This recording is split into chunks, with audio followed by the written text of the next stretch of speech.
السلام علیکم ورحمۃ اللہ وبرکاتہ۔ نحمدہ ونصلی علی رسولہ الکریم، اما بعد فاعوذ باللہ من الشیطان الرجیم، بسم اللہ الرحمن الرحیم۔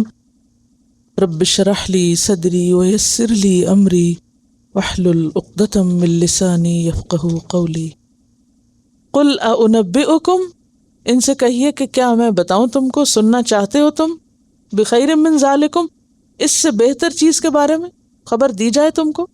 آپ سے سوال کیا گیا ہے اانبئکم بخیر من ذالکم، اس سے بہتر، یہ جتنی اٹریکشنز ہیں اس سے بہتر چیز چاہیے۔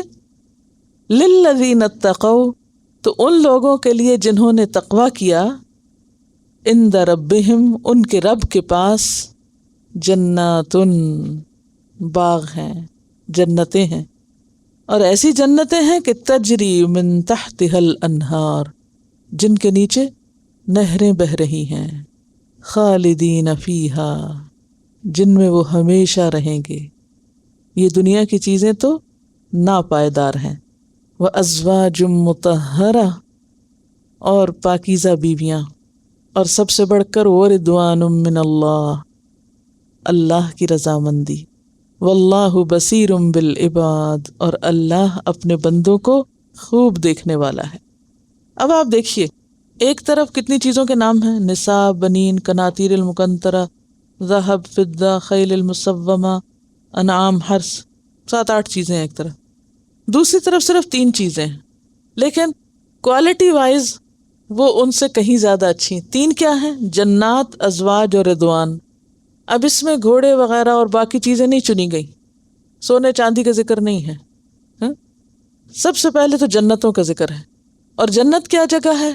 وَلَكُمْ فِيهَا مَا تَشْتَهِي أَنفُسُكُمْ، اس جنت میں تمہارے لیے وہ سب کچھ ہے جس کی تمہارے دل خواہش کریں گے، لہٰذا اس میں یہ سونے چاندی وغیرہ سب خود ہی آ جاتے ہیں، الگ الگ ذکر نہیں کیا گیا۔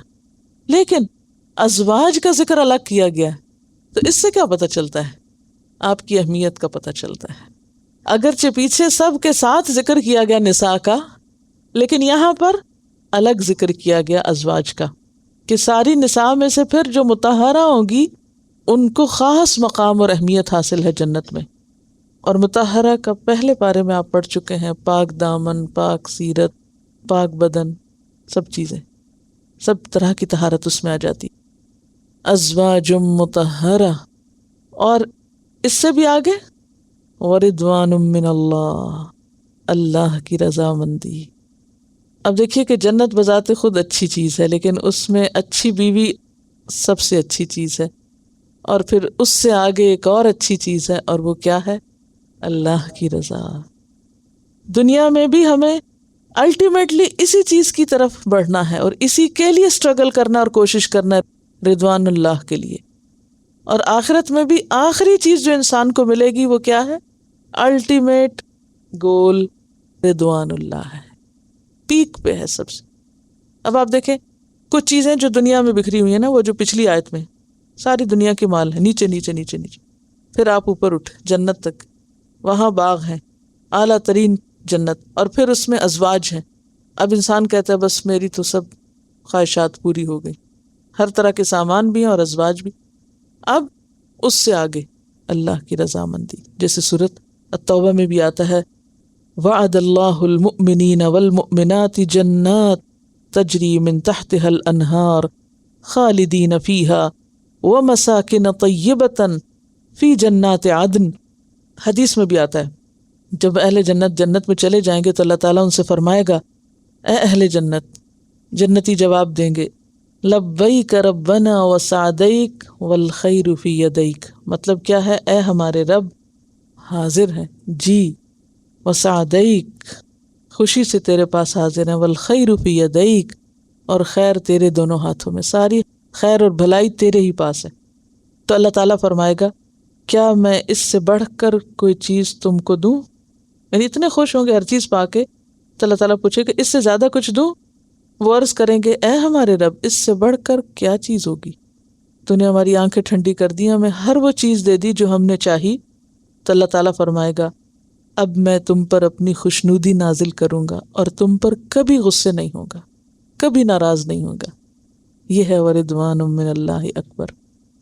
اور ویسے بھی آپ دیکھیں کہ جنت میں ہر وہ چیز ہے جو انسان کی خواہش اور تمنا ہے۔ یہاں آ کے پھر کمپیریزن ہو جاتا ہے کہ بندہ مومن کے دل میں دنیا کی محبت تو ہو سکتی ہے، چاہت ہو سکتی ہے، لیکن والذین آمنوا اشد حبا للہ، وہ دنیا کی چیزوں میں اٹکتے نہیں، وہ اس سے اوپر اٹھ کے سوچتے ہیں، اور وہ ان دنیا کی ساری چیزوں سے بھی کیا کام لیتے ہیں؟ اللہ کی رضا۔ جیسے ہمیں ہارزونٹل اٹریکشنز اپنی طرف کھینچ رہی ہیں، لیکن ہمیں ورٹیکلی اپورڈ جانا ہے، اوپر جانا ہے۔ اوپر جانے کے لیے زیادہ ایفرٹ چاہیے ہوتی ہے، اور جب آپ وہاں پہنچ جاتے ہیں تو آپ کو بہت کچھ نظر آتا ہے۔ زمین پہ کھڑے ہو کے کیا نظر آتا ہے؟ لمیٹڈ۔ لیکن جب آپ اوپر ٹاپ پہ جاتے ہیں تو آپ کو ہر چیز نظر آتی ہے۔ تو وہ جنت میں ہر چیز ہے۔ وَفِيهَا مَا تَشْتَهِيهِ الْأَنفُسُ وَتَلَذُّ الْأَعْيُنُ، وہاں ہر وہ چیز ہے جو انسان کی خواہش ہوگی اور جس سے انسان کی آنکھیں بھی لذت پائیں گی، تلذ الاعین۔ اور پھر یہ پیچھے بنین اور باقی ساری چیزیں جن کا ذکر ہے وہ بھی مل جائیں گی، اور خصوصاً اولاد کو ماں باپ کے ساتھ اکٹھا کر دیا جائے گا۔ الحقنا بہم ذریتہم، ہم ان کے بچوں کو بھی ان سے ملا دیں گے، ان کے پاس لے آئیں گے۔ وما التناہم من عملہم من شیء، اور ہم ان کے عمل میں سے کسی چیز کی کوئی کمی نہ کریں گے، سب ان کو مل جائے گا۔ وہ سب جو دنیا میں نہیں مل سکتا وہ سب وہاں مل جائے گا۔ دنیا میں جدا ہو گئے بچے، فوت ہو گئے پہلے پیچھے، ماں باپ چلے گئے، دنیا میں فاصلوں کی جدائیاں پڑ گئیں، لیکن قیامت کے دن سب ایک جگہ اکٹھے ہو جائیں گے، سب دوریاں اور سب جدائیاں ختم ہو کر رہ جائیں گی۔ اور اگر انسان صرف ان چیزوں کو رکاوٹ بنا لے، نہیں میں اپنے بچوں سے دور نہیں ہو سکتا، نہیں میں اپنی بیوی سے دور نہیں ہو سکتا، نہیں میں فلانے سے دور نہیں ہو سکتا، میں یہ دین کا کام نہیں کر سکتا، مجھے یہ چھوڑنا پڑے گا، مجھے وہ چھوڑنا پڑے گا، تو ایسا شخص دنیا میں تو پھر رکھ لے سب کو ساتھ، آخرت کا نہیں پتا پھر کیا ہوگا۔ صحابہ کرام نے دنیا کی ہر چیز چھوڑی تھی، حتیٰ کہ وطن، ملک، گھر بار سب چھوڑا تھا۔ کس لیے؟ حتیٰ کہ اپنی جان دینے کو تیار تھے۔ کس لیے؟ رضوان اللہ اکبر، اللہ کی رضا کی خاطر۔ تو جو اللہ کی رضا کے لیے سب کچھ چھوڑ سکتا ہے، اللہ کچھ بھی اس سے الگ نہیں کرے گا، سب واپس لوٹائے گا اس سے کئی گنا زیادہ بہتر کر کے۔ دینے کے بعد کہتا ہے اچھا دو، پھر واپس۔ وَمِمَّا رَزَقْنَاهُمْ يُنْفِقُونَ، خرچ کرو جو دیا ہے، اور اس میں سب چیزیں آ جاتی۔ اور جو اس میں آج کامیاب ہو گیا اللہ کی خاطر کچھ چھوڑنے میں، کچھ دینے میں، کل واپس سب مل جائے گا اس کو۔ اوور آل آپ اس آیت کو دیکھیں، اس سارے کو، تو یہ لگتا ہے کہ جیسے ایک میدان میں خوبصورت چیزیں ہیں، کہا جاتا ہے یہ ہیں تمہارے لیے، بس ان کو ایک حد سے آگے نہیں استعمال کرنا، اور ان میں سے سب کچھ اپنے لیے نہیں رکھنا، دوسروں کو بھی اس میں شریک کرنا، اور حق میں ان کو خرچ کرنا۔ تو دیکھو اس کے بعد تم اگلے میدان میں جب جاؤ گے تو سب کچھ اس سے کئی گنا زیادہ کر کے تمہیں واپس ملے گا۔ تو جس کو اس وعدے پہ یقین ہو کہ اللہ کا وعدہ سچا ہے، وہ کہیں بھی پھر ڈنڈی نہیں مارے گا، ادھر ادھر نہیں کرے گا، وہ ہر دم دینے کو تیار ہوگا، ہر قربانی کے لیے راضی ہوگا۔ یہی وہ یقین تھا جو صحابہ کرام کو اللہ کے رسول کی بات پر آ گیا تھا کہ آپ سچے ہیں، اور آپ کی تصدیق کا مطلب ہی یہی ہے کہ جو آپ نے بتایا وہ بالکل درست ہے، اور اس کے لیے انسان کچھ بھی قربان کر سکتا ہے۔ جو آپ نے طالوت والا قصہ پڑھا ہے اس میں آپ دیکھیے کہ وہ کیا ہے، کہ آپ جا رہے ہیں، رستے میں نہر آ گئی ہے، سخت پیاسے ہیں، ضرورت بھی ہے، لیکن بس اتنا لو کہ جس سے ضرورت پوری ہو جائے۔ اس پر ایک حدیث بھی ہے، نبی صلی اللہ علیہ وسلم نے فرمایا ازہد فی الدنیا یحبک اللہ، دنیا میں زہد اختیار کرو، بس ضرورت کا ہی لو، اللہ تم سے محبت کرے گا۔ اور جو لوگوں کے پاس ہے، لوگوں کے ہاتھ میں ہے، اس سے بے نیاز ہو جاؤ، لوگ تم سے محبت کرنے لگیں گے۔ یعنی جو کچھ لوگوں کے پاس ہے اس کی لالچ نہ کرو۔ طالوت کا لشکر جب چلا تھا تو راستے میں نہر آئی تھی، وہ ٹیسٹ تھا نا ان کا، چلو بھر پانی لے لو، یعنی ضرورت کا کہ جس سے منہ تر ہو جائے، پینے ہی نہیں بیٹھ جاؤ، ورنہ کیا ہوگا، پھر اللہ کے کام کے نہیں رہو گے۔ ہم سب کے لیے اس میں بہت بڑا سبق ہے، صرف ضرورت کا، باقی پر تمہارا حق نہیں ہے، اسے خرچ کرو اللہ کے راستے میں، اور اس سے اگلی دنیا بنانے کی فکر کرو۔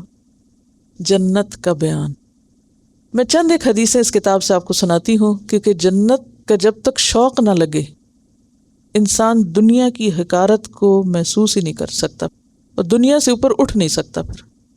تو بہت ضروری ہے کہ جنت کا شوق ہو، اور جنت کا شوق جنت کو جان کے آتا ہے کہ جنت کیا چیز ہے.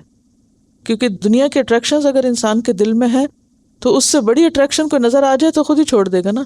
جیسے ایک بچہ ہوتا ہے نا، کوئی ایک چھوٹی سی حقیر سی چیز لے کے مٹھی میں دبا کے بیٹھ جاتا ہے، آپ اسے کہتے ہیں دے دو، کہتے ہیں نہیں میں تو نہیں دوں گا، بالکل نہیں دوں گا.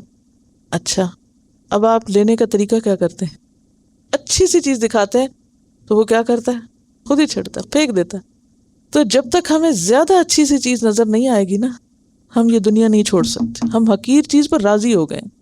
دنیا دنی، دنی حقیر کو کہتے ہیں. دنیا دنی کے فائدوں کے اوپر مر رہے ہیں، چھوٹی چھوٹی چیزوں کے پیچھے اتنا وقت ضائع کر دیتے ہیں، اور ان کے پیچھے ہم قیمتی زندگی اور قیمتی مقاصد قربان کیے رکھتے ہیں. کیوں؟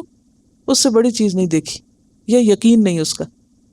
عمر بن عبدالعزیز کہتے ہیں کہ مجھے اللہ تعالیٰ نے جو کچھ بھی دیا، میں نے اس سے زیادہ بہتر چیز چاہی. جب اللہ نے مجھے بادشاہت بھی دی تو میں نے اس کے بدلے جنت چاہی، بادشاہ سے بھی دل نہیں لگایا.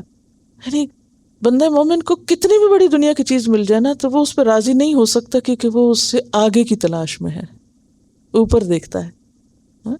بہرحال رسول اللہ صلی اللہ علیہ وسلم نے فرمایا، قیامت کے روز موت ایک مینڈے کی شکل میں جنت اور جہنم کے درمیان کھڑی کی جائے گی. اسے ذبح کیا جائے گا. جنتی اور جہنمی لوگ اسے دیکھ رہے ہوں گے. اسی طرح جنت خود تو جنت کی خوشبو 40 سال کے فاصلے تک جاتی ہے. یعنی جنت 40 سال دور ہو، اتنی مسافت پر بھی تو بھی بندہ محسوس کر سکتا ہے. اور صحابہ کرام واقعی محسوس کرتے تھے کہ میں جنت کی خوشبو پا رہا ہوں. اور یہی چیز ان کو اکساتی تھی عمل پر. اور یہ اس وقت ہوتا نا، یہ جنت کی خوشبوئیں کب آتی ہیں انسان کو؟ جب انسان اس مادی دنیا سے اوپر اٹھ کے سوچتا ہے، بڑے مقاصد کے لیے سوچتا ہے.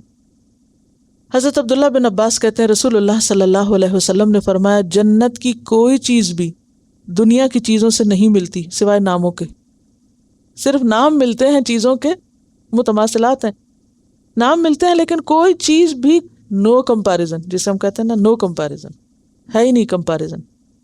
پھر آپ دیکھیں کہ سب سے آخر میں جنت میں داخل ہونے والے جنتی کو، آپ نے روز قیامت کیا ہوگا سنا ہو تو آپ کو یاد ہوگا کہ سب سے آخر میں کچھ لوگ داخل ہوں گے جو جہنم میں جل کے پھر نکلیں گے. اس جنتی کو اس دنیا سے 10 گنا وسیع مملکت عطا کی جائے گی. اس آخری بندے کو کیا ملے گا؟ اس دنیا سے 10 گنا زیادہ وسیع مملکت عطا کی جائے گی. حضرت عبداللہ بن مسعود کہتے ہیں رسول اللہ صلی اللہ علیہ وسلم نے فرمایا، جہنم سے سب سے آخر میں نکلنے والے آدمی کو میں پہچانتا ہوں. وہ شخص کولوں کے بل گھسٹتا ہوا جائے گا تو دیکھے گا کہ سب لوگوں نے اپنی اپنی جگہ قبضہ جما رکھا ہے، اس کے لیے کوئی جگہ اب جنت میں نہیں. پوچھا جائے گا، تمہیں وہ وقت یاد ہے جب تم جہنم میں تھے؟ عرض کرے گا ہاں یاد ہے. کہا جائے گا خواہش کرو، اب مانگو کچھ. خواہش کرے گا کہ اتنی مجھے مل جائے جنت. پھر کہا جائے گا تیرے لیے تیری خواہش کے مطابق جنت میں جگہ ہے، اور 10 دنیاؤں کے برابر مزید بھی تمہارے لیے ہے. وہ شخص عرض کرے گا، یا اللہ تو بادشاہ ہو کر میرے ساتھ مذاق کرتا ہے، جنت میں تو معمولی جگہ بھی مجھے دکھائی نہیں دے رہی. تو عبداللہ بن مسعود کہتے ہیں کہ یہ ارشاد فرمانے کے بعد رسول اللہ صلی اللہ علیہ وسلم اتنا ہنسے کہ آپ کی داڑھیں نظر آنے لگی. ایک دوسری حدیث میں ہے کہ اللہ تعالیٰ فرمائیں گے، میں تجھ سے مذاق نہیں کر رہا، بلکہ میں جو کام کرنا چاہتا ہوں اس پر پوری طرح قادر ہوں. یعنی ہر ایک کے لیے جتنی بھی وسیع کر دوں، میرے لیے کچھ مشکل نہیں. حضرت انس کہتے ہیں رسول اللہ صلی اللہ علیہ وسلم نے فرمایا، جنت میں جتنی جگہ اللہ چاہے گا خالی رہ جائے گی، پھر اللہ تعالیٰ اس کے لیے دوسری مخلوق پیدا فرمائے گا جس سے چاہے گا، یعنی جس چیز سے وہ چاہے، اور پھر اس سے جنت کو بھرے گا. پھر اسی طرح جنت عدن، کیونکہ ابھی میں نے جنات عدن کی بات بھی کی تھی نا. جنت عدن کیا چیز ہے نا؟ جنت عدن کو اللہ نے اپنے ہاتھ سے تعمیر کیا ہے، جس کی ایک اینٹ سفید موتی کی ہے، ایک سرخ یاقوت کی، ایک سبز زمرد کی ہے. اس کی مٹی مسک کی ہے، اس کے سنگریزے لؤلؤ یعنی موتی کے ہیں، اس کا گھاس زعفران کا ہے. جنت کی تعمیر کے بعد اللہ تعالیٰ نے جنت سے ارشاد فرمایا، کچھ کہو. جنت نے کہا، فلاح پا گئے ایماندار لوگ. پھر اللہ تعالیٰ نے فرمایا، میرے جلال اور عزت کی قسم، کوئی بخیل تجھ میں داخل نہ ہو سکے گا، اس جگہ کوئی بخل کرنے والا نہیں آ سکے گا، تنگ دل، تنگ نظر، تنگ خیال، نیرو مائنڈڈ، چھوٹی چھوٹی باتوں کو مائنڈ کرنے والے، چھوٹی سی چیز بھی کسی کو نہ دینے والے، کسی کا قصور معاف نہ کرنے والے، ایسے لوگوں کا اس جگہ کوئی ٹھکانہ نہیں، وہ نہیں یہاں پہنچ سکیں گے۔ پھر رسول اللہ صلی اللہ علیہ وسلم نے یہ آیت تلاوت فرمائی، وَمَن يُوقَ شُحَّ نَفْسِهِ فَأُولَٰئِكَ هُمُ الْمُفْلِحُونَ، جو نفس کی تنگی سے، شح سے نجات پا گیا وہی کامیاب ہونے والا ہے۔ پھر اسی طرح جنتیوں کے کپڑے کبھی پرانے نہیں ہوں گے، جوانی کبھی فنا نہیں ہوگی، یعنی جو پسندیدہ لباس جتنی دفعہ بھی پہننا چاہیں پہن سکتے ہیں، اس پہ پرانے ہونے کا اثر نظر نہیں آئے گا۔ پھر ایک اور روایت میں آتا ہے کہ جنت میں جنتیوں کے لیے 2 باغ چاندی کے ہوں گے، اس کے برتن اور ہر چیز چاندی کی ہوگی، 2 سونے کے ہوں گے برتن اور ہر چیز سونے کی ہوگی۔ لوگوں کے لیے جنت عدن میں اپنے رب کو دیکھنے میں کوئی چیز رکاوٹ نہ بنے گی سوائے اس کی کبریائی کی چادر کے جو اس کے چہرے مبارک پر ہوگی۔ پھر جنت کے محلات موتیوں سے تعمیر کیے گئے ہیں، یعنی یہ جنت کی جو کنسٹرکشن ہے اس کے بارے میں احادیث تھی۔ پھر اس کی طوالت، جنت کے ایک درخت کا سایہ اتنا طویل ہوگا کہ گھوڑ سوار 100 برس تک مسلسل چلتا رہے، سایہ ختم نہیں ہوگا، ظلاً ظلیلا جو آتا ہے نا۔ اب ہم یہاں نہیں امیجن کر سکتے کیونکہ ہے ہی نہیں کوئی چیز دنیا میں ویسی۔ فرمایا جنت میں کوئی درخت ایسا نہیں جس کا تنا سونے کا نہ ہو، یعنی تنے بھی انتہائی خوبصورت ہوں گے۔ بعض کھجوروں کا تنا سب زمرد کا ہوگا، ٹہنیوں کی جڑیں سرخ سونے کی ہوں گی۔ پھر جنت کے پھلوں کا ذکر ہے، جنت کے پھلوں کا ایک خوشہ اگر دنیا میں آ جائے تو زمین و آسمان کی ساری مخلوق کے کھانے پر بھی ختم نہ ہو۔ صرف ایک انگور کا خوشہ، ایک گچھا اگر یہاں آ جائے اور پوری دنیا کھانے لگ جائے تو بھی ختم نہ ہو۔ اور پھر لباس اور زیورات اور مجلسیں اور مسندیں اور خادم اور جنت کی عورتوں کے حسن، اور پھر اس کے بعد اللہ کی رضامندی، اللہ کا دیدار، اور اسی طرح کی بہت ساری چیزیں۔ تو میں چاہوں گی کہ آپ 2 یا 3 حدیثیں اس کتاب میں سے اپنے بچوں کو سنائیں، جو آپ ان کی نفسیات کے مطابق دیکھتے ہیں کہ ان کو مثلا کسی بچے کو کسی خاص چیز کا کریز ہے تو اس کو توڑنے کے لیے کوئی اچھی سی حدیث اس کے ذوق اور ٹیسٹ کے مطابق سنائیں۔ ویسے بھی خیر و برکت ہوتی ہے نا گھر میں کتاب کا ہونا، کسی وقت خیال آتا ہے اچھا جنت کے بارے میں پڑھوں، وہ نکالا کچھ پڑھا، جیسے آپ اپنی کپڑوں کی وارڈروب کے پاس کھڑے ہو کر دیکھتے ہیں نا، اچھا کون سا پہنوں، کیا پہنوں، یہ اچھا ہے، چلو آج تو اس مناسبت سے یہ زیادہ اچھا ہے۔ تو اسی طرح آپ اپنی بک شیلف کے پاس بھی کھڑے ہوا کریں، دوستی کریں کتابوں سے، ان کی زیارت کیا کریں، ان کی ملاقات کو جایا کریں، اور نکال کے، ضروری نہیں کہ پوری کتاب پڑھیں، کچھ بھی کھول کے کھڑے ہو جایا کریں، اچھی کیا لکھا ہوا ہے، کوئی ایک بات آپ کو اچھی اللہ تعالیٰ آپ کی ضرورت کی آپ کو پڑھوا دے گا، سنوا دے گا۔ تو اللہ تعالیٰ کیا فرماتے ہیں، قُلْ أَأُنَبِّئُكُمْ بِخَيْرٍ مِّن ذَلِكُمْ لِلَّذِينَ اتَّقَوْا۔ تقویٰ کا کیا معنی تھا؟ بچنا، جو ان چیزوں کے بیچ میں رہتے ہوئے ان سے بچتے رہے، اس کے اندر رہ کے ان سے بچتے رہے اور اپنے رب سے ڈرتے رہے، ان کے لیے اپنے رب کے پاس باغ ہیں جن کے نیچے نہریں بہتی ہیں، جن میں وہ ہمیشہ رہیں گے، اور پاکیزہ بیویاں، پاکیزہ ساتھی، کوئی کسی کی غیبت نہیں، بدگمانی نہیں، کسی کے خلاف کوئی سازش نہیں، کچھ نہیں، اچھی گفتگو، ورضوان من اللہ، اور سب سے بڑھ کے اللہ کی رضا، حقیقی سکھ اور سکون کا باعث، واللہ بصیر بالعباد، اور اللہ اپنے بندوں کو دیکھ رہا ہے۔ یہ جنت کس کے لیے ہے؟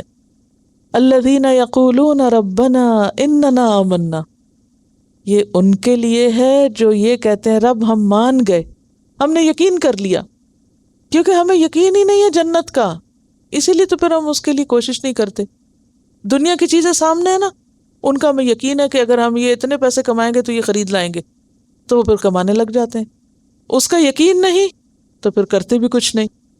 لہٰذا پہلی خصوصیت ان لوگوں کی کیا بتائی گئی؟ جو ماننے والے ہیں، ایمان رکھتے ہیں، اعتماد رکھتے ہیں، بھروسہ کرتے ہیں۔ فاغفر لنا ذنوبنا، اور جن کی اپنے گناہوں پہ نظر رہتی ہے، ہمارے قصور معاف کر دے، ہمیں ڈھانپ دے، وقنا عذاب النار، اور ہمیں آگ کے عذاب سے بچا لے۔ تو گویا جنت ہے ایمان والوں کے لیے اور ایمان کے تقاضے پورے کرنے والوں کے لیے. ایمان کے تقاضے: الصابرین، صبر کرنے والے، والصادقین، سچے، سچ بولنے والے، والقانتین، اطاعت کرنے والے، عاجزی کرنے والے اپنے رب کے لیے، والمنفقین، اور خرچ کرنے والے، والمستغفرین بالاسحار، یہ سارے کام کر کے بھی سحری کے وقت توبہ توبہ کرنے والے، استغفار کرنے والے. جنت ان کے لیے ہے. اب آپ دیکھیں اس آیت کو آپ پھر پہلی والی آیت سے ملائیں. دنیا میں طرح طرح کی زینتیں، اٹریکشن، ایک کھینچ رہا، ادھر رب کی اطاعت آپ کو کھینچ رہی. اب آپ جب تک صبر نہیں کریں گے نا، آپ ان چیزوں سے بچ کے دوسری طرف نہیں جا سکتے. تو ان چیزوں سے رکنا اور ایک لمٹ کے اندر رہنا، یہ کیا ہے؟ صبر. یعنی یہاں صبر کا معنی آپ کسی کے مرنے پہ غم کرنے والی بات ہی نہیں لیں گے، اگرچہ وہ بھی اس میں آئے گی. کیوں؟ عموماً یا تو لوگوں کا حال کیا ہوتا ہے کہ ان چیزوں کے پیچھے بھاگتے بھاگتے زندگی گزار دیتے ہیں، یا پھر ان میں سے کچھ کھو جائے، کچھ فوت ہو جائے، کچھ ٹوٹ جائے تو اس کے غم میں زندگی گزار دیتے ہیں. یعنی یا ایک ایکسٹریم پہ یا دوسری پہ، یا تو ان چیزوں کی محبت ان کو دوڑائے ہوئے ہے، یا ان چیزوں کا گم ہونا یا ٹوٹنا اور ختم ہونا ان کو پریشان کیے ہوئے. بس یہی دو حال ہیں دنیا میں، یا آپے سے باہر خوش ہوتے ہیں یا پھر روتے ہیں. That's it. لیکن بندہ مومن معتدل ہوتا ہے، صابر ہوتا ہے. کچھ مل جائے تو آپے سے باہر نہیں ہوتا. صبر جو ہے یہ صرف کسی چیز کے جانے پر نہیں، بلکہ پا کر کوئی غرور نہیں، کوئی آپے سے باہر نہیں، کوئی شوخی نہیں، کچھ نہیں، بلکہ اپنی حدود کے اندر رہتے ہیں، یعنی آؤٹ نہیں ہوتے. اور اگر کوئی چیز چلی جائے تو بھی حواس نہیں کھو دیتے. الصابرین. اور ویسے بھی دیکھیں صبر تو ہر چیز میں، اطاعت میں بھی صبر ہے، نافرمانی سے بچنے میں بھی صبر ہے. والصادقین، جو سچے ہیں، اپنے ساتھ سچے ہیں، یعنی جو عہد کرتے ہیں وہ درست کرتے ہیں، یعنی اپنے ساتھ ان کی کمٹمنٹس ہیں. بندوں کے ساتھ معاملات میں کھرے ہیں، سچے ہیں. اللہ کے ساتھ سچے ہیں. کیا معنی ہوتا ہے اللہ کے ساتھ سچے ہونے کا؟ یعنی جو اللہ نے کہا ہے اس کو مانتے ہیں. وہ صرف یہ نہیں کہتے اوپر سے کہیں لبیک اور اندر سے کچھ اور. یعنی ان کی نیتیں، ارادے واقعی خالص ہوتے ہیں، فی سبیل اللہ ہوتے ہیں. والقانتین، اور عاجزی کرنے والے، اطاعت کرنے والے، خشوع و خضوع کرنے والے. یعنی دنیا کو پا کر وہ کیا نہیں کرتے؟ اکڑتے نہیں، بگڑتے نہیں، اللہ کا حق بھولتے نہیں، اللہ کے آگے جھکے رہتے ہیں اور ہمیشہ اطاعت میں رہتے ہیں. اچھا ہمارا حال کیا ہوتا ہے؟ شادی کا موقع ہے، نمازیں بھول گئے، بچہ پیدا ہوا، پھر کوئی کام چھوڑ بیٹھے، دین کا رستہ چھوڑ بیٹھے، کوئی بزنس، کوئی جاب آ گئی، پھر اپنی ذمہ داری بھول گئے. ہر چیز تو ہمیں اللہ ہی کے راہ سے ہٹانے والی بن جاتی ہے. تو یہ چیز جو ہے یہ قانتین کے خلاف ہے. اس میں دوام ہے، ہمیشگی ہے، یعنی کنٹینیوٹی ہے، استقامت ہے. والمنفقین، اور یہ سب کچھ لے کے خزانے پہ سانپ بن کے نہیں بیٹھ جاتے کہ یہ سب ہمارا ہے. اس میں وہ دوسروں کو بھی شریک کرتے ہیں. خرچ کرنے والے، اور یہ سارے کام کر کے، صبر کر کے، سچے ہو کر، قنوت اختیار کر کے، خرچ کر کے، پھر بھی ڈرتے ہیں اور اس لیے استغفار کرتے ہیں. غفرانک. اب آپ دیکھیے دوسری دفعہ مغفرت کی بات ہو رہی ہے، ہاں پیچھے بھی فاغفر لنا ذنوبنا. تو بندہ مومن کے پاس آخری چیز کیا رہ جاتی ہے؟ استغفار. یا رب معاف کر دے. غفرانک حتتن حتتن. حق تو یہ کہ حق ادا نہ ہوا. کچھ بھی کر لیں یہ نہیں سوچتے کہ بہت کر لیا، یہی سوچتے ہیں کیا رہ گیا، کیا نہیں ہو سکا. اور آگے وہی شخص بڑھ سکتا ہے جو یہی سوچا کرے کیا نہیں کر سکا. یہ نہیں سوچے کہ کیا کر لیا، کیا سوچے کیا نہیں ہوا. شہد اللہ انہ لا الہ الا ہوا. اللہ نے بیان کر دیا، آگاہ کر دیا. کس بات کو؟ انہ لا الہ الا ہو. اس بات کو کہ اس کے سوا کوئی الہ نہیں، نمبر 1. اور اس بات کو کہ قائم بالقسط، قائم ہے انصاف پر. یعنی عدل و انصاف کا قائم رکھنے والا ہے۔ قسط کا کیا معنی ہوتا ہے؟ عدل۔ والملائکہ، اور فرشتے بھی گواہ ہیں، وَأُولُو العلم، اور علم والے بھی یہی گواہی دیتے ہیں، کس بات کی؟ کہ اللہ ایک ہے، توحید پر قائم ہے۔ گویا انسان کی نجات کا راستہ کیا ہے؟ ان دنیا کے اٹریکشن سے انسان صرف اس وقت اٹھ سکتا ہے جب اس کے دل میں توحید خالص راسخ ہوتی ہے، ایک اللہ، سب کچھ وہی ہے میرا۔ تب اس کی زندگی میں کیا آتا ہے؟ عدل، قائما بالقسط۔ توحید کے بغیر عدل نہیں آتا، اعتدال نہیں آتا۔ عدل انصاف کے معنی میں بھی ہوتا ہے اور اعتدال کے معنی میں بھی۔ اعتدال کیا ہے دنیا کی ساری چیزوں میں؟ بنین اور اموال اور ان سب چیزوں میں عدل کی راہ کیا ہے؟ جیسے حضرت عمر نے کہا تھا کہ یا رب، یہ تو نہیں ہو سکتا کہ ہم ان چیزوں سے اٹریکٹ نہ ہوں، لیکن مجھے تو توفیق دینا، وارزقنی ان انفقہ فی حقک، اور دوسری روایت میں ان انفقہ فی حقہ، کہ تیرا حق بھی دوں اور ان چیزوں کا حق بھی دوں، یعنی دنیا کی ضروریات اور دنیا کے کام بھی، اور دوسری طرف اللہ کی رضا بھی، کہ ہر چیز کو اس کی جگہ پر رکھنا ہی عدل ہے۔ کمی کرنا کیا ہے؟ ظلم ہے۔ زیادتی کرنا کیا ہے؟ غلو ہے، اسراف ہے۔ اب اگر دیکھیں تو ہمارا دین ہے ہی عدل پر قائم، عقائد میں عدل، عبادات میں اعتدال، آداب، اعمال، ہر چیز میں۔ وَإِذَا حَكَمْتُمْ بَيْنَ النَّاسِ أَن تَحْكُمُوا بِالْعَدْلِ، سورۃ النساء میں آتا ہے، لوگوں کے درمیان بھی فیصلہ کرو تو عدل کے ساتھ۔ گویا دوسرے لفظوں میں کائنات کا خدا کیا پسند کرتا ہے؟ عدل پسند کرتا ہے۔ اس نے ساری کائنات کو عدل پر پیدا کیا ہے، ہر چیز عدل پر قائم ہے۔ کیسے؟ اس کو آپ چھوٹی سی مثال سے بھی سمجھیے کہ کوئی چھوٹی سی چیز بھی کھڑی نہیں ہو سکتی بیلنس کے بغیر۔ قائم ہم بالقسط ہے نا، چھوٹی سے چھوٹی چیز اگر اس کا بیلنس خراب ہے تو وہ اسٹریٹ کھڑی نہیں ہو سکتی۔ تو کائنات کا نظام قائم ہی نہیں ہو سکتا، دنیا کا نظام چل ہی نہیں سکتا جب تک کہ اس میں کیا نہ ہو؟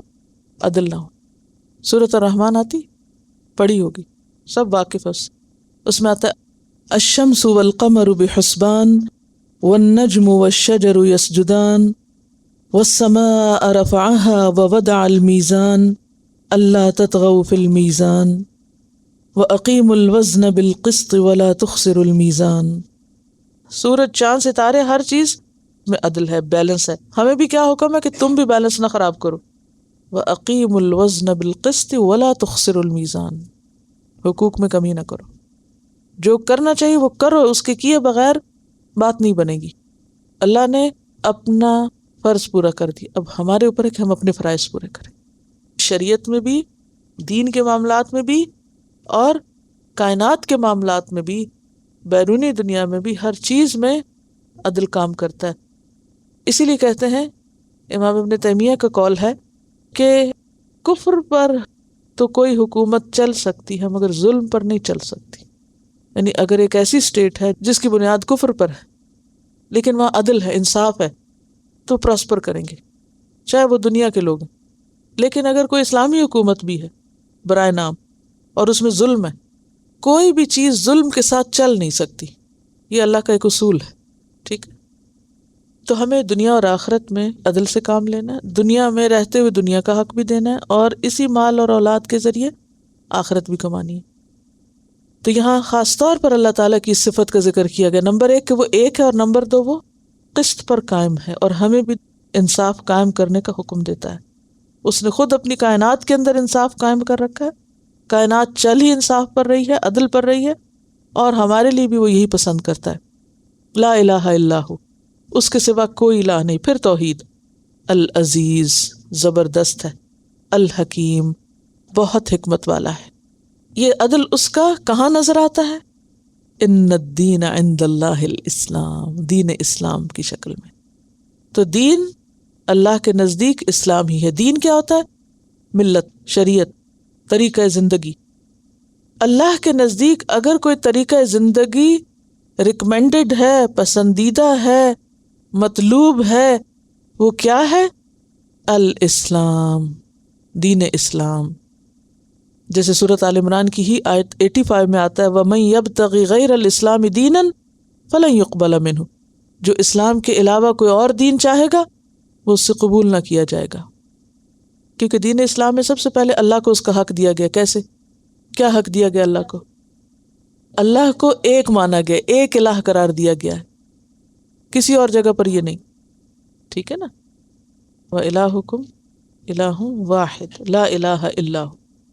پھر اس کے بعد آپ دیکھیے کہ قرآن پاک کی جو اہمیت ہے، تمام انسانیت کے لیے یہ پیغام ہے۔ نبی صلی اللہ علیہ وسلم احمر و اسود سب کے لیے بھیجے گئے تھے، اور بہترین دین کیا ہے؟ وَمَنْ أَحْسَنُ دِينًا مِمَّنْ أَسْلَمَ وَجْهَهُ لِلَّهِ وَهُوَ مُحْسِنٌ وَاتَّبَعَ مِلَّةَ إِبْرَاهِيمَ حَنِيفًا۔ یہ دین کون سا ہے؟ جو ابراہیم کا طریقہ تھا۔ حالانکہ یہ تو سارے انبیاء کا طریقہ تھا، سارے انبیاء اسی دین پر رہے، سب کا دین ایک تھا جیسے حدیث میں بھی آتا ہے، لیکن ابراہیم کا طریقہ بار بار کیوں اس کو کہا جاتا ہے؟ ایک تو یکسو تھے، دوسرا یہ کہ انہوں نے قربانی کی سطح پر اس دین کو اختیار کیا تھا، اس کی خاطر آگ میں گرنا پسند کر لیا، اسی توحید کی خاطر، اس کی خاطر ملک چھوڑا، ماں باپ چھوڑے، بیٹے کو ذبح کرنے کا حکم ملا تو اس سے بھی نہیں کترا، ہر طرح کی آزمائشوں سے گزرے۔ اس لیے دین کون سا دین؟ قربانی والا دین، جو ابراہیم والا دین ہے۔ کوئی کہہ سکتا ہے کہ وہ دین اختیار کرو، میرا آپ کا کوئی نام لے کے کہ فلاں جیسا دین؟ نہیں، ابراہیم والا دین۔ اچھا، انسانوں کی کمزوری ہوتی ہے نا، اپنے دور کے لوگوں کو آئیڈیلائز کرنے لگتے ہیں، دیندار ہے تو وہ فلاں اس جیسا بنو۔ نہیں، اللہ تعالیٰ نے کس کو ہمارے لیے معیار بنایا؟ ابراہیم کے طریقے، ابراہیم کا اسوہ۔ کیا ہے ابراہیم کا اسوہ؟ یکسو دین، توحید والا دین اور قربانی والا دین۔ واتبع ملت ابراہیم حنیفا۔ لیکن وما اختلف الذین اوتوا الکتاب، اوتوا الکتاب یعنی اہل کتاب نے کیا کیا؟ اختلاف کیا، اس دین میں تفرقہ بازی کی۔ الا من بعد ما جاءہم العلم، ایسا نہیں کہ جہالت تھی، پتہ نہیں تھا، علم آنے کے بعد تفرقہ بازی کی۔ کیوں؟ بغیم بینہم، آپس میں ضد کی وجہ سے ایک دوسرے سے ٹکرا گئے۔ موسیٰ علیہ السلام کی وفات کے بعد یہود آپس میں ایک دوسرے سے ٹکرائے، نتیجہ کیا ہوا؟ یاد ہوگا پہلے پارے میں سورۃ البقرہ کی تفسیر میں بنی اسرائیل کے واقعات میں آپ کو بتایا گیا تھا کیا انجام ہوا تھا۔ پھر بخت نصر کے ہاتھوں اور مختلف ادوار میں کس کس طرح پھر ان کے اوپر شامت آئی۔ تو بغیم بینہم، بغی کی کیا وجہ؟ حسد، ضد، دنیا کی اتھارٹی اور دنیاوی اعتبار سے بڑا بننے کی خواہش، نام بنانے کی خواہش، میں بڑا ہوں، اہمیت کی طلب۔ ومن یکفر بآیات اللہ، یعنی بغی کیا ہوتا ہے؟ ضد۔ ضد کب ہوتی ہے؟ جب ہر شخص اپنی طرف چیز کھینچتا ہے کہ میں بڑا ہوں، مجھے اہم مانا جائے، میری بات چلے۔ دیکھیے کہ دین میں ہر دور میں کچھ نہ کچھ اس کی انٹرپریٹیشن میں اختلاف رہا ہے نا، یا نہیں؟ ایک شخص ایک چیز کو ایک طرح سمجھتا ہے، دوسرا دوسری طرح سمجھتا ہے۔ صحابہ کرام میں بھی آپ دیکھیں، چھوٹی چھوٹی جو دین کی جزیات تھیں یا جو اس کی پریکٹیکل امپلیمنٹیشن تھی، اس میں فرق رہا ہے تھوڑا بہت۔ حضرت عمر رضی اللہ تعالیٰ عنہ کا طرز عمل حضرت ابوبکر کے طرز عمل سے فرق رہا ہے نا۔ ایک جنگ میں ایک کچھ لے کے جا رہا ہے، دوسرا کچھ لے کے جا رہا ہے، فرق ہے نا، شخصیتوں کا فرق ہے۔ دین کا ایک شخص ایک حکم سنتا ہے، وہ ایک درجے پہ لیتا ہے، دوسرا اس سے اگلے درجے پہ، تیسرا اس سے، یعنی کہ فوق کل ذی علم علیم، فرق آ جاتا ہے۔ اب یہ فرق بڑا نیچرل ہے، جب تک یہ فرق درست ہے اپنی اپنی جگہ، کوئی بات نہیں۔ مشکل کب ہوتی ہے؟ جب ہر انسان اپنی بات منوانا چاہے۔ آج بھی مشکل کیا ہے؟ مسلمانوں میں فرقہ واریت کیوں ہے؟ جو لوگ سیکولر ہیں، دین نہیں جانتے، ان میں نہیں اتنا اختلاف ہوگا، کن میں ہوگا؟ پھر دین جانتے، کیوں؟ بغیم بینہم۔ جو میں کہتا ہوں، جس مسلک کو میں مانتا ہوں، مجھے سب پر اسی کی برتری قائم کرنی، سب کو اسی رنگ میں رنگنا ہے، اور پھر دوسروں کو رگیدنا اور دوسروں کو برا بھلا کہنا اور دوسروں کی ہر موقع پر ان کی تذلیل کرنا، یہ اخلاق بن جاتا ہے پھر دین والوں کا۔ پھر تم جس چیز کو صحیح سمجھتے ہو چلتے رہو، دوسروں کو کیوں برا بھلا کہتے ہو؟ تو یہ جو بغیم بینہ ہو نا، آپس کی ضد، اس سے اختلافات شروع ہوتے ہیں کہ میری مانی جائے، وہ کہتا ہے میری مانی جائے۔ وَمَن يَكْفُرْ بِآيَاتِ اللَّهِ، اور جو اللہ کی آیات کا انکار کرتا ہے، فَإِنَّ اللَّهَ سَرِيعُ الْحِسَابِ، تو اللہ تعالیٰ بہت جلد حساب لینے والا ہے۔ اب پہلے درجے پر تو یہ اہل کتاب آپس میں لڑتے جھگڑتے رہے، داخلی فرقہ واریت اور جنگ رہی۔ اب نبی صلی اللہ علیہ وسلم کے آنے کے بعد کیا ہوا؟ اس کا رخ کدھر مڑ گیا؟ آپ کی طرف. اب آپ سے حجت بازی کرنے لگے. فرمایا فَإِنْ حَاجُّوكَ، پھر اگر یہ تم سے جھگڑے، فقل، تو آپ کو کیا کہنا ہے جواب میں؟ جھگڑنا نہیں. اسلمت وجہی للہ، میں نے اپنا آپ اللہ کے حوالے کر دیا. مجھے نہ یہود کی ماننی ہے، نہ نصارہ کی ماننی ہے. مجھے کس کی ماننی ہے؟ اپنے رب کی ماننی ہے. آج بھی فرقہ واریت کا علاج کیا ہے؟ مجھے نہ اس کو دیکھنا ہے کہ یہ کیا کر رہا ہے اور فلاں کیا فرما رہا ہے، مجھے یہ دیکھنا ہے میرا رب کیا کہہ رہا ہے. وَاعْتَصِمُوا بِحَبْلِ اللَّهِ جَمِيعًا، اللہ کی کتاب میں کیا ہے؟ اسلمت یعنی اخلصت، خالص کر لیا میں نے اپنے آپ کو، وجہیہ اپنے چہرے کو، اپنی ذات کو، للہ اللہ کے لیے. اور کس نے؟ وَمَنِ اتَّبَعَنِی، اور جو میری پیروی کرے. یعنی اللہ کی اطاعت کے بعد کس کی اطاعت؟ رسول اللہ صلی اللہ علیہ وسلم کی اطاعت اور اتباع.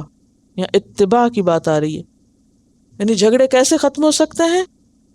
جب انسان اپنے آپ کو اللہ کے لیے خالص کرے اور نبی صلی اللہ علیہ وسلم کی سنت کی پیروی کرے. وَقُلْ لِلَّذِينَ أُوتُوا الْكِتَابَ، اور کہہ دیجئے ان لوگوں کو جنہیں کتاب دی گئی ہے. وَالْأُمِّيِّينَ، اور سارے امیوں کو بھی، یعنی مشرکین عرب کو بھی کہہ دیجئے، کیا اسلمتم، کیا تم اسلام لاتے ہو؟ ایسا اسلام قبول کرو گے جس میں کوئی فرقے واریت نہ ہو؟ فَإِنْ أَسْلَمُوا، پھر اگر وہ اسلام لے آئیں، فَقَدْ اهْتَدَوْا، وہ ہدایت پا گئے. تو ہدایت پر اب کون ہے؟ جو نبی صلی اللہ علیہ وسلم کی پیروی کرے. کوئی شخص جو آپ کی پیروی نہ کرے، خواہ وہ کتنے ہی بڑے بڑے کام کر رہا ہو، وہ ہدایت پر نہیں. وَإِن تَوَلَّوْا، اور اگر وہ منہ موڑ جائیں، آپ کو نہ مانے، فَإِنَّمَا عَلَيْكَ الْبَلَاغُ، تو آپ کے ذمہ کیا ہے؟ پہنچا دینا. وَاللَّهُ بَصِيرٌ بِالْعِبَادِ، اور اللہ اپنے بندوں کو دیکھ رہا ہے. اس موضوع کو ایک حدیث بہت اچھی طرح واضح کرتی. آپ نے فرمایا قسم ہے اس ذات کی جس کے قبضے میں میری جان ہے، جو یہودی یا نصرانی مجھ پر ایمان لائے بغیر فوت ہو گیا، وہ جہنمی ہے. ہاں؟ اور پھر آپ نے یہ بھی فرمایا بُعِثْتُ إِلَى الْأَحْمَرِ وَالْأَسْوَدِ، مجھے کالے گورے سب کی طرف بھیجا گیا ہے. یعنی کسی بھی انسان کی ہدایت کا اگر معیار کوئی ہے تو وہ کس میں؟ اتباع رسول میں. جب تک رسول کی پیروی نہ ہو، رسول پر ایمان نہ ہو، آپ کا اتباع نہ ہو، اس وقت تک ہدایت نہیں. اور یہ ان لوگوں کے لیے بھی سبق ہے اس میں جو کہتے ہیں صرف قرآن کافی ہے. وَإِن تَوَلَّوْا، اور اگر وہ منہ موڑ جائیں، فَإِنَّمَا عَلَيْكَ الْبَلَاغُ، تو آپ کے ذمے بس بات پہنچانی.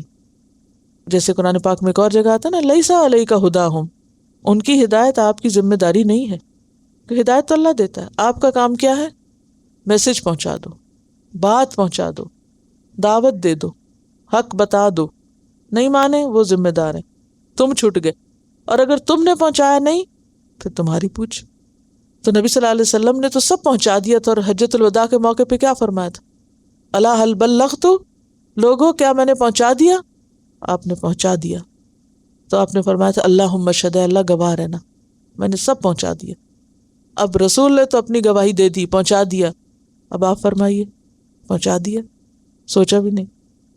واللہ بصیر بالعباد، اور اللہ دیکھنے والا ہے بندوں کو. ان الذین یکفرون، بے شک وہ لوگ جو کفر کرتے ہیں. کس کا؟ بآیات اللہ، اللہ کی آیات کا. اللہ کی آیات کا کفر کرتے ہیں. کیا ہے اللہ کی آیات؟ جیسے قرآن مجید ہے، جیسے پہلی کتابیں ہیں جن میں آپ صلی اللہ علیہ وسلم کی آمد کی پیشن گوئیاں ہیں. اشارہ ہے کس کی طرف؟ اہل کتاب کی طرف. وَيَقْتُلُونَ النَّبِيِّينَ، اور وہ قتل کرتے ہیں انبیاء کو، بغیر حق، نا حق. بنی اسرائیل کے بارے میں آتا ہے کہ ایک صبح میں انہوں نے اپنے 43 پیغمبروں کو قتل کیا. اور سب سے بڑھ کر آپ کو معلوم ہے کہ عیسیٰ علیہ السلام کو حکومت وقت کے ساتھ مل کر سولی چڑھانے کی مذموم کوشش کی. وَيَقْتُلُونَ الَّذِينَ يَأْمُرُونَ بِالْقِسْطِ مِنَ النَّاسِ، اور ان کو بھی قتل کرتے ہیں جو لوگوں کو انصاف کا حکم دیتے ہیں، یعنی امر بالمعروف کرنے والے.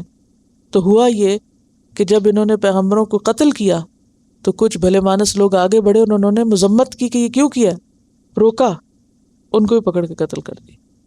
تو شام کو 117 ایسے لوگوں کو قتل کر دیا. فبشرہم، تو بشارت دے دو ان کو. اب بشارت تو ہوتی ہے کسی اچھی بات کی، لیکن یہاں ایک طرح سے طنز کیا جا رہا ہے کہ تمہارے جیسے کارنامے ہیں، پھر تمہیں تو خوب ہی انعام ملنا چاہیے. جیسے آپ بچے کو ناراض ہو کے کہتے ہیں نا جو کچھ تم نے کیا اس پر تو تمہیں بہت انعام ملنا چاہیے، حالانکہ آپ کا انعام سے مطلب کیا ہوتا ہے؟ سزا. تو یہ ایک طرح سے اس کو اپوزٹ ورڈ کے ساتھ زیادہ دماغ میں اتارنے کے لیے طریقہ اختیار کرتے ہیں. تنزیہ یعنی طنز کے طور پر. فبشرہم انہیں خوشخبری دو بعذاب علیم دردناک عذاب کی. اور جہاں تک عذاب کا تعلق ہے صحیح مسلم کی روایت ہے ابو عبیدہ نے آپ سے ایک بار پوچھا قیامت کے دن سب سے زیادہ سخت عذاب کس کو ہوگا؟ دیکھیں صحابہ کے ذہن میں کیسے کیسے سوال آتے تھے نا. قیامت کے دن سب سے زیادہ سخت عذاب کس کو ہوگا؟ تو آپ نے فرمایا جس نے کسی پیغمبر کو قتل کیا یا اچھی بات کہنے والے اور بری بات سے منع کرنے والے کو قتل کیا. یعنی ایک شخص جو اچھی بات کرے اور برائی سے روکے اس کو اگر کوئی قتل کرتا ہے تو اس کو قیامت کے دن سب سے زیادہ سخت عذاب ملے گا. اولئک الذین حبطت اعمالہم یہ وہ لوگ ہیں جن کے سارے اعمال ضائع ہو گئے فی الدنیا دنیا میں والآخرۃ اور آخرت میں وما لہم اور نہیں ان کے لیے کن کے لیے جن کے اعمال ضائع ہو گئے وما لہم من ناصرین ان کے لیے کوئی نہیں ہوگا مددگاروں میں سے یعنی کوئی مددگار. دنیا میں بعض لوگوں کے اعمال ضائع ہو جاتے ہیں. وہ کون کون ہیں؟ ایک تو یہی لوگ ہیں جنہوں نے انبیاء اور نیک لوگوں کو قتل کیا. اس کے علاوہ اگر کوئی شرک کرے تو اس کے بھی اعمال ضائع ہو جاتے ہیں. ریاکاری سے بھی ضائع ہوتے ہیں، بدنیتی سے. اور اگر کسی کی برائیاں زیادہ ہو گئیں اور نیکیاں کم ہیں تو اس کے بھی نیکیاں ضائع ہو گئیں. جیسے آتا ہے نا اگر کوئی ایک نماز نہیں پڑھتا تو باقی بھی پڑھی ہوئی ضائع ہو جاتی ہیں. کیوں؟ وہ حدیث یاد ہے عصر کی نماز کے بارے میں نے آپ کو سنائی تھی صلاۃ الوسطیٰ میں؟ کیا تھی وہ حدیث؟ جس کی نماز عصر فوت ہو گئی اس کے گویا مال اور اولاد برباد ہو گئے، سب ہلاک ہو گئے. اب باقی تو پڑھی تھی بھئی، عصر ہی نہیں پڑھی تھی نا. ہاں ایک نہیں پڑھی تو اس نے باقیوں کو بھی ضائع کیا. ٹھیک ہے، تو انسان کے بعض اعمال اتنے خراب ہوتے ہیں کہ باقی نیکیوں کو بھی برباد کر دیتے ہیں. دنیاوی اعتبار سے کوئی مثال یاد ہے کیسے ہوتا ہے؟ عام طور پر غیبت وغیرہ کرنے سے بھی انسان کے اعمال برباد ہو جاتے ہیں، وہ دوسرے کو چلے جاتے ہیں. دکھاوے سے بھی سب بھگ اڑ جائے گے. بڑے بڑے عمل لے کے لوگ قیامت کے دن آئیں گے لیکن بدنیتی کے ساتھ کیے ہوں گے. لا نقیم لہم یوم القیامت وزنا، کوئی ان کا وزن ہی نہیں ہوگا. سب دکھاوا، ریاکاری، شہرت کی خواہش. تو ایسے لوگوں کے اعمال ضائع ہو جائیں گے. میں تھوڑا سا آپ کو سنانا چاہوں گی کہ عیسیٰ علیہ السلام کو انہوں نے قتل کرانے کی کیسی سازش کی تھی اور اس کے پیچھے کیا نفسیات ہوتی ہے، کہ سب سے بدترین لوگ کون ہیں اور بدترین عذاب میں جو پیغمبروں کو قتل کریں. انجیل کے مطابق یہ متی باب 28 ہے، وہاں آپ خود بھی دیکھ سکتے ہیں. انجیل کے مطابق فلسطین کے یہودیوں نے جب حضرت مسیح کی پیغمبری کو ماننے سے انکار کر دیا تو آخر میں انہوں نے آپ کو کافر قرار دے کر مار ڈالنے کی سازش کی. ٹھیک ہے، پیغمبر کو کافر قرار دیا. ان کے مذہبی سردار نے کہا وہ قتل کے لائق ہے. یعنی یہود کے مذہبی سردار نے یہ کہا کہ عیسیٰ علیہ السلام قتل کے قابل ہیں. آج بھی آپ دیکھیں نا بعضوں کا دیندار طبقے ایک دوسرے کے خلاف اسی طرح کے فتوے دیتے ہیں، فلاں گمراہ ہے، فلاں کافر ہے، فلاں ایسا ہے ویسا ہے. آپ دیکھیں نبی صلی اللہ علیہ وسلم نے تو منافقین کو جن کا نفاق آپ پہ کھل گیا ان کو بھی اپنی زندگی میں کافر نہیں ڈکلیئر کیا. کوئی ایک مثال ملتی کہ آپ نے کسی کلمہ پڑھنے والے کو کافر ڈکلیئر کیا ہو؟ لیکن افسوس یہ کہ آج ہمارے مذہبی طبقے میں یہ بد اخلاقی چل پڑی ہے کہ چھوٹی چھوٹی بات پر لوگوں کو کفر کے فتوے. اب آپ دیکھیں ان کا مذہبی سردار عیسیٰ علیہ السلام کو جو اللہ کے پیغمبر، اللہ کی نشانی ہے، ان کے لیے کہتے ہیں ان کو قتل کر دیا جائے. Can you imagine? اس پر انہوں نے اس کے منہ پر تھوکا اور اس کے مکے مارے. جب صبح ہوئی تو سب سردار کاہنوں اور قوم کے بزرگوں نے یسوع کے خلاف مشورہ کیا کہ اسے مار ڈالیں. وہ اسے باندھ کر لے گئے اور پلاطس حاکم کے حوالے کیا. رومی حاکم کا دستور تھا کہ عید پر لوگوں کی خاطر ایک قیدی جسے وہ چاہتے تھے چھوڑ دیتا. اس وقت برابا نام کا ایک مشہور ڈاکو قیدی تھا. بس جب وہ اکٹھے ہوئے تو پلاطس نے ان سے کہا تم کسے چاہتے ہو کہ میں تمہاری خاطر چھوڑوں؟ آج عید کا دن ہے، کسے چھوڑنا چاہیے، برابا ڈاکو کو یا یسوع کو جو مسیح کہلاتا ہے؟ کیونکہ اسے معلوم تھا کہ انہوں نے اس کو حسد سے پکڑوایا. انہوں نے کہا برابا کو چھوڑ دو، ڈاکو چھوڑ دو، مسیح کو نہ چھوڑنا. پلاطس نے ان سے کہا پھر یسوع کو جو مسیح کہلاتا ہے کیا کروں؟ پھر مزید پوچھا. سب نے کہا وہ مصلوب ہو، سولی چڑھاؤ. اس نے کہا کیوں، اس نے کیا برائی کی ہے؟ مگر وہ اور بھی چلا چلا کے کہنے لگے وہ مصلوب ہو، مصلوب ہو، یعنی صلیب پہ چڑھے. جب پلاطس نے دیکھا کہ کچھ بن نہیں پڑتا، یعنی بادشاہ نہیں ماروانا چاہتا تھا بلکہ الٹا بلوا ہوا جاتا ہے، یعنی یہ لوگ تو سر چڑھ رہے ہیں، تو پانی لے کر ان لوگوں کے روبرو اپنے ہاتھ دھوئے. کہا میں اس راست باز کے خون سے بری ہوں، تم جانو. سب لوگوں نے جواب میں کہا اس کا خون ہماری اور ہماری اولاد کی گردن پر. اس پر اس نے برابا کو ان کی خاطر چھوڑ دیا اور یسوع کو کوڑے لگوا کر حوالے کیا کہ مصلوب ہو. اس پر حاکم کے سپاہیوں نے یسوع کو قلعے میں لے جا کر ساری پلٹن اس کے گرد جمع کی، اس کے کپڑے اتار کر اسے قرمزی چوغا پہنایا، کانٹوں کا تاج بنا کر اس کے سر پہ رکھا، سرکنڈا اس کے ہاتھ میں دیا، اس کے آگے گھٹنے ٹیک کر اسے ٹھٹھوں میں اڑانے لگے. اے یہودیوں کے بادشاہ آداب، مذاق کے ساتھ اس پہ تھوکا اور وہی سرکنڈا لے کے اس کے سر پہ مارنے لگے. جب اس کا ٹھٹھا کر چکے تو چوغا کو اس پر سے اتار کر پھر اس کے کپڑے پہنائے اور مصلوب کرنے کو لے گئے. یوں عیسیٰ علیہ السلام کو وہ لے گئے تھے سولی چڑھانے کے لیے. یہ یہود نے کیا تھا. ایسا کیوں ہوتا ہے؟ دین پڑھنے والے ایسے سنگ دل کب ہوتے ہیں؟ یہ ہے سوال. کہ ایک تو ہوتا ہے نا کہ بھئی کسی کو پتہ نہ ہو، ان کو سب پتہ تھا، لیکن یہ اسی شخص کے خلاف ہو گئے جو اللہ کا پیغام لے کر ان کی اصلاح کرنے آیا تھا. اور اس کے علاوہ انہوں نے حضرت یحییٰ علیہ السلام کو اور زکریا علیہ السلام کو، یسیع نبی کو، یرمیاہ کو، بے شمار کو قتل کیا تھا انہوں نے. کیوں ہوتا تھا یہ؟ جو ان کو ان کی برائی پہ منع کرتا، ان کی جو خرابیاں تھیں ان سے ان کو آگاہ کرتا، وہ اسی کے خلاف ہوتے، نہیں تنقید برداشت نہیں کرتے تھے. قرآن میں کیا ہے؟ وَيَقْتُلُونَ الَّذِينَ يَأْمُرُونَ بِالْقِسْطِ مِنَ النَّاسِ. کس کو قتل کرتے تھے؟ جو لوگوں میں سے لوگوں کو انصاف کا، عدل کا، نیکی کا حکم دیتے تھے. امر بالمعروف اور نہی عن المنکر کرنے والوں کو یہ قتل کر دیتے تھے. یأمرون بالقسط، جو کہتے تھے کہ صحیح بات کرو، قسط پر، انصاف پر قائم ہو، درست بات کرو، حق کو نہ چھپاؤ. جو ان کی برائیوں پر ان کو روکتے تھے. تو بات یہ ہے کہ یہ بات غور سے سنیے، جب لوگوں کے دل میں دین نہ ہو، اندر نہ ہو، صرف لبادے اوڑے میں ہو دین کے، اندر نہ ہو، تو اندر باہر کا فرق ہو جاتا نا، ایک منافقت ہوتی ہے. پھر جو اندر کی خرابی ہوتی ہے وہ کہیں نہ کہیں چھلکتی ہیں، پھر اگر کوئی روکتا ہے تو انسان اسی کا دشمن ہو جاتا ہے. تو انہوں نے خود بھی دین کو مذاق بنایا ہوا تھا، اور جو ان کو روکتا تھا کہ یہ نہ کرو، یہ اس کے بھی پیچھے پڑ جاتے تھے. تو یہ سبب تھا ان کا لوگوں کو قتل کرنے کا. اور پھر سب سے بڑی بات یہ کہ ان کے عقیدے خراب تھے. یہ کہتے تھے لن تمسنا النار الا ایاما معدودہ، ہم جو مرضی کر لیں ہمیں آگ چند دن کے سوا چھوئے گی نہیں، ہمارے بڑے ہیں ہمیں چھڑانے بچانے کے لیے. تو جن کا عقیدہ یہ ہو کہ ہم ہر خرابی کر سکتے ہیں اور ہمیں کوئی پوچھنے والا نہیں، ہمارے لیے سزا ہے ہی نہیں، جیسے آج مسلمانوں نے سمجھ رکھا ہے، ہم سب یہی سوچتے ہیں نا جو مرضی کر لیں، ہم کلمہ پڑھنے والے، ہم تو جنت میں جائیں گے، جنت ہمارے لیے تو بنی ہے اور تو کسی کو جانا نہیں ہوا.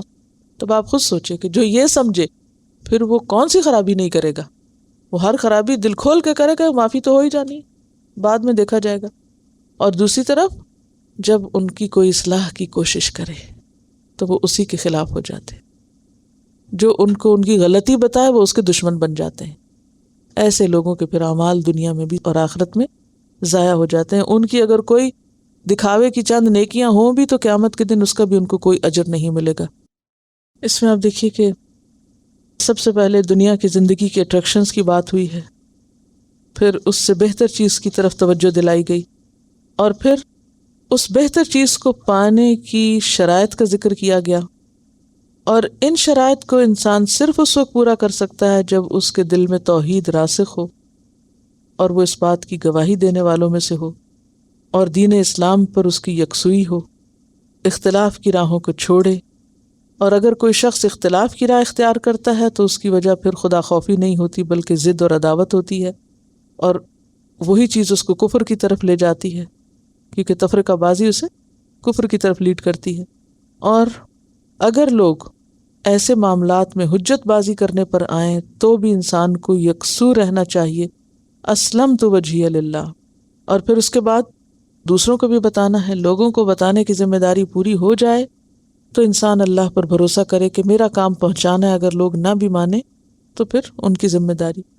اور پھر ان لوگوں کا ذکر کیا گیا جو حق کی بات کرنے والوں کو قتل کر دیتے ہیں کہ ان کا انجام برا ہوگا۔ عموماً اس کے پیچھے بھی بنیادی وجہ یہی ہوتی ہے کہ انسان خرابیوں کا شکار ہوتا ہے، صرف اندر دنیا کی محبت رچی بسی ہوتی ہے اور ظاہر میں دین کا لبادہ اوڑا ہوا ہوتا ہے۔ تو یہ آخری آیت بھی جا لگتی ہے کس کو، زین للناس حب الشہوات۔ ریلیجس طبقے میں خرابی کب آتی ہے؟ جب ان کے دلوں میں دنیا بسی بھی ہوتی ہے اور اوپر سے دین کا لبادہ اوڑھ لیتے ہیں، صرف دکھاوے کو اور صرف نام کو۔ لہٰذا جب کوئی شخص ان کی اصلاح کرنے کے لیے اٹھتا ہے تو وہ اس کے بھی دشمن بن جاتے ہیں۔ تو سب کا امتحان یہی ہے کہ انسان اس دنیا میں رہتے ہوئے اصل چیز کو نہ بھولے، اصل چیز کو نہ چھوڑے۔ وآخر دعوانا ان الحمد للہ رب العالمین۔ سبحانک اللہم وبحمدک نشہد ان لا الہ الا انت نستغفرک ونتوب الیک۔ السلام علیکم ورحمۃ اللہ وبرکاتہ۔